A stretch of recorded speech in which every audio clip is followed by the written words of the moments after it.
Hello दोस्तों, कैसे हो आप सभी। स्वागत है आपका अपने यूट्यूब चैनल पर। तो जैसा कि आपको पता होगा कि हम जो ना एक सीरीज़ में अभी हिस्ट्री चल रही है जिसे कि नवीन सर करवा रहे हैं, तो उसका हम रिवीजन कर रहे हैं। और जो उसके नोट्स हैं जो आप ये पीडीएफ देख पा रहे हो, स्क्रीन पर, ये हैंड रिटन नोट्स हैं उसी क्लास के। और ये हैंड रिटन नोट्स आपको हमारे टेलीग्राम चैनल पर मिल जाएंगे, जिसका आप प्रिंट निकलवा सकते हैं। और जो टेलीग्राम चैनल है उसका लिंक आपको डिस्क्रिप्शन में मिल जाएगा। तो चलिए शुरू करते हैं अपनी वीडियो को। तो आज सर ने लोधी वंश के बारे में करवाया था। लोधी वंश 1451 से 1526 तक रहा था। दिल्ली सल्तनत का अंतिम वंश था। और जो इसके संस्थापक थे वो बहलोल लोधी इसका संस्थापक था। बहलोल लोधी ये 1451 से 1489 तक रहा था। दूसरा सबसे लंबा शासनकाल था इसका, 38 वर्षों का। 3 समस्याएं थे इसके समय। वो एक जौनपुर, गुजरात और मालवा, ये ताकतवर क्षेत्र थे। अफगान सरदार जो इसके सरदार थे वो भी इसके लिए समस्या थे। और एक अमीर जागीर, जो जितने भी अमीर जागीर थे वो भी इसके लिए समस्या थी। उसके बाद इसने उपाधि 19 अप्रैल 1451 को बहलोल सागाजी की उपाधि धारण की थी। और जो जौनपुर का राजा था वो मोहम्मद शाह था, जो इसका सेनापति था दरिया खां। ये बहलोल लोधी से मिल गया था। यह चाहता था कि इसका बेटा बराबक शाह गद्दी पर बैठे। बहलोल लोधी को द्वितीय सिजेरियन सुल्तान कहते थे। जो प्रथम सिजेरियन शासक था वो बिंदुसार था। अंतिम अभियान ये ग्वालियर के विरुद्ध था 1489 में। यहाँ का जो राजा था वो मान सिंह था। और इनके बीच में संधि हुई थी कि जो राजा मान सिंह था वो एनुअली 80 लाख रुपए, 80 लाख टका इसको दिल्ली भेजेगा। और इसकी मृत्यु हो गई थी 1489 ईस्वी अभियान के दौरान लौटते हुए। इसका मकबरा दिल्ली में है। उसके बाद सिकंदर लोधी आता है 1489 से 1517 तक।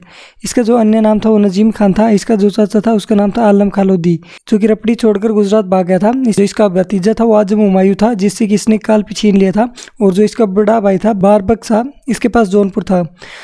जो बहलोल लोधी था उसका बड़ा पुत्र बयाजीत था, जिसकी मौत हो चुकी थी। और इसका पुत्र था आजम हुमायूं।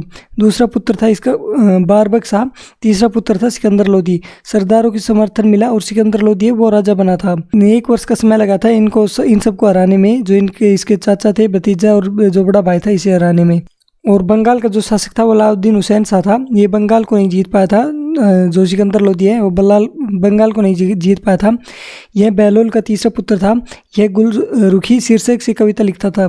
इसी के समय भारतीय संगीत पर पहली फारसी ग्रंथ लज्जत ए सिकंदर शाही नाजिम अहमद द्वारा लिखी गई थी। और इसी के समय मियाँ बुवई के 2 ग्रंथ लिखे थे, फरंग ए सिकंदरी और तिब्बत ए सिकंदरी। जो फरंग ए सिकंदरी है यह आयुर्वेद पर था। और जो मियाँ बुवई है ये वजीर था। और इसने मोट की मस्जिद जो कि दिल्ली में है वो बनवाई थी। नाप के लिए गज सिकंदरी पैमाना शुरू किया।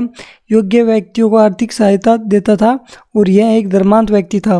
पीर और संतों की जो मज़ारें हैं उस पर जाने से रोक लगा दी थी। गंगा यमुना स्नान पर रोक लगा दी थी।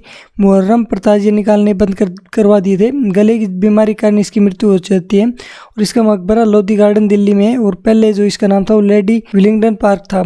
सिकंदर लोधी के समकालीन, तो इनके समकालीन था गुरु नानक देव जी, जिनकी पुस्तक का नाम है जपू जी, कबीरदास, साखी, शब्द और रामायण, ये इनकी रचनाएं हैं।